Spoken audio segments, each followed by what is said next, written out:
atau berjumpa dengan Dajjal, dia pasti bisa melihat ada tulisan kafaro, kafir di antara dua alisnya. Hanya orang beriman, padahal nggak nampak Pak, tapi khusus orang beriman seperti nampak tertulis kafara di sini. Subhanallah kaum muslimin, menandakan kita hari itu masih beriman atau tidak kalau sempat. Dan jangan pernah ya, mudah-mudahan tidak pernah kita berjumpa dengan Dajjal. Nabi mengatakan jangan pernah kalian berjumpa dengan Dajjal, jangan kalian pernah berjumpa dengan Dajjal. Demi Allah kata Rasulullah, Dajjal itu bergelar Al-Masih. Dajjal itu bergelar Al-Masih. Al-Masih Dajjal. Apa makna Al-Masih? Sang penghapus. Dajjal itu ketika dia berjumpa dengan orang, hapuslah iman orang itu, menguap. Bahkan kata Rasulullah, akan datang nanti seorang lelaki yang sangat yakin imannya tidak akan hilang, seorang lelaki yang merasa imannya sudah kuat dan dia tidak akan berubah, tidak akan murtad bila berjumpa dengan Dajjal. Lalu dia keluar dari rumahnya, berjumpa dengan Dajjal. Ketika mana dia bertatapan saling melihat, saat itu hilanglah iman dari dadanya dan dia pun langsung sujud menyembah Dajjal. Padahal laki-laki ini sangat kuat imannya. Maka Nabi haramkan umatnya, jangan pernah nak berjumpa dengan Dajjal. Jangan pernah, apalagi niatnya mau minta tanda tangan. Siapa yang berjumpa dengan Dajjal, murtad, kafir kepada Allah. Dan siapa yang sudah kafir kepada Allah, sampai matinya dia tidak akan pernah lagi beriman kepada Allah. Siapa yang mati, siapa yang kafir gara-gara beriman kepada Dajjal, dia kafir kepada Allah. Saat itu juga sampai matinya dia tidak akan pernah lagi beriman kepada Allah.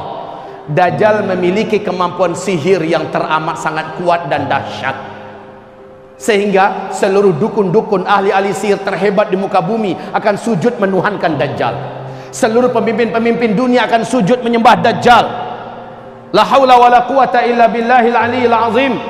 Dajjal memiliki magic yang sempurna kaum muslimin. Dan yang paling menakjubkan, nanti baca di kitab ensiklopedia akhir zaman, calon-calon pengikut Dajjal ketika Dajjal akan keluar ada ciri-cirinya. Salah satunya kaum muslimin yang kami muliakan, Dajjal ini dilayani dan diikuti sepenuhnya oleh setan-setan jin.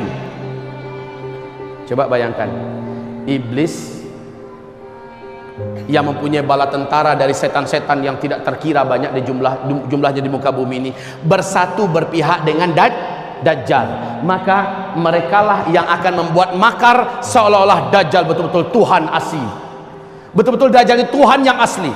Dajjal menunjuk ke langit, berkumpullah awan, air hujan pun turun. Dajjal menunjuk ke bumi yang gersang dan tandus, bumi itu langsung menjadi subur, tanah-tanahnya menimbulkan buah-buahan dan rumput-rumputan yang tebal. Hewan ternak kelihatan gemuk-gemuk dan sehat. Dajjal menunjuk ke arah kuburan. Satu pemakaman itu, satu kuburan itu bangkit manusia yang kembali utuh dengan tubuh yang sehat, ya. Dan dia mengatakan, anakku, ayah telah dihidupkan oleh Tuhan kita. Ini adalah Tuhan kita. Berjumpa suami yang sudah meninggal dengan istrinya, istriku, ini adalah Tuhan kita, lihat aku telah dihidupkannya. Padahal kaum muslimin, Rasul mengatakan seluruh yang bangkit dari kuburan itu adalah setan-setan yang menjelma menjadi manusia yang dulu pernah mati. Bukan orang yang sudah mati itu, tapi setan yang menjelma dalam wujud manusia-manusia dulu yang telah mati. Orang beriman harus tahu ini rahasia-rahasianya. Tidak ada satu orang pun yang mampu bertahan ketika berjumpa dengan Dajjal. Tidak ada, seluruhnya akan rontok imannya. Tapi kata Rasul, orang beriman yang terserempak. Bahasa Indonesia terserempak ini apa ya? Ini bahasa Malaysia nih. Terserempak itu apa? Mendadak ketemu gitu.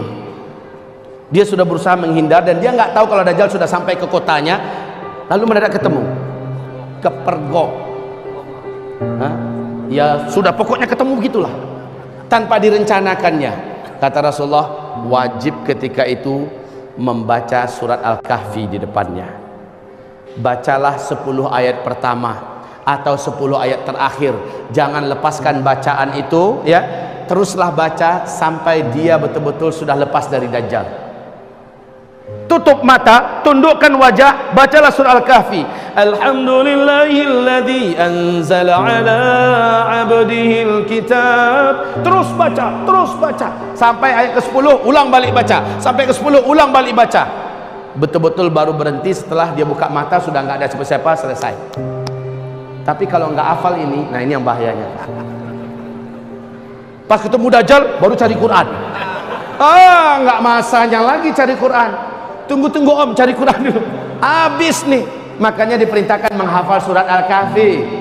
Hafalkan surat Al-Kahfi 10 ayat pertama atau 10 ayat terakhir dari sekarang, dan lancarkan membacanya. Sering-sering bawa dalam sholat.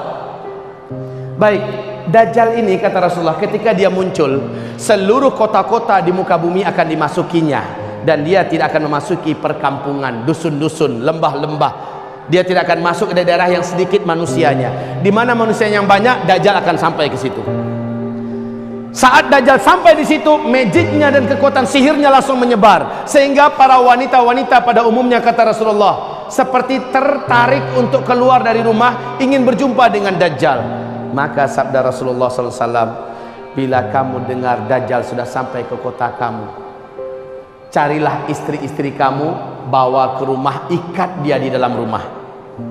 Carilah ibunda kamu, bawa ke rumah, ikatlah mereka di rumah, tambatkan mereka ke tiang, ikatkan kakinya. Baca itu hadis, ini hadisnya sahih, jangan katakan saya mengarang-arang.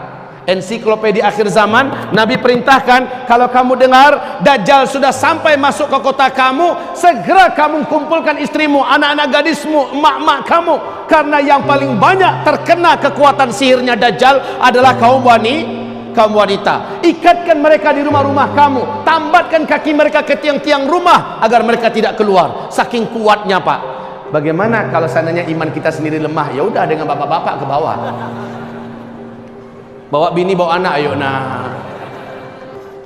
Maka dengan ini memastikan kita wajib memperkuat iman, kita wajib memperteguh akidah, meluruskan tauhid. Dajjal ini kata Rasulullah akan muncul dengan tanda-tanda alam yang tidak bisa ditutupi. Dia akan muncul dengan tanda-tanda alam yang tidak bisa disembunyikan, nggak bisa juga dikarang-karang.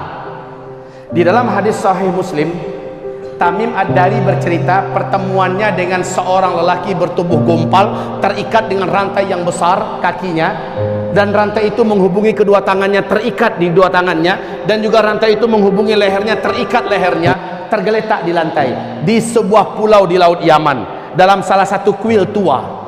Tamim Ad-Dari dengan 20 awak kapalnya bertanya, celakalah engkau, siapa engkau? Kata lelaki yang terikat itu, kalian tidak usah takut kepada saya terikat dan saya tidak akan bisa menyakiti kalian. Apakah kalian datang dari Arab? Tamim Ad-Dari menjawab, benar, kami dari Arab.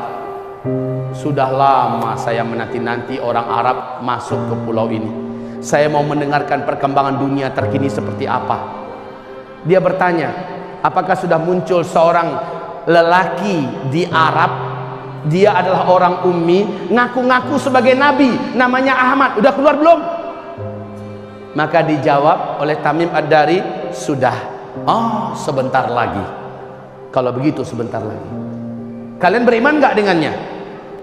Ada yang beriman kepadanya, ada yang tidak beriman. Beruntunglah yang mau beriman kepadanya, kata laki-laki ini. Lalu dia bertanya dijawab.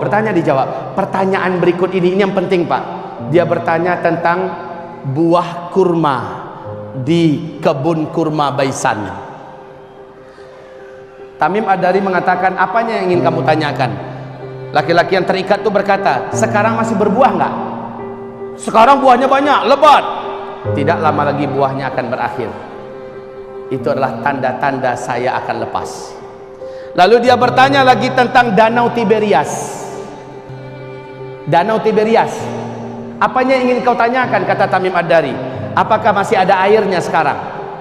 Menjawablah laki-laki yang terikat itu,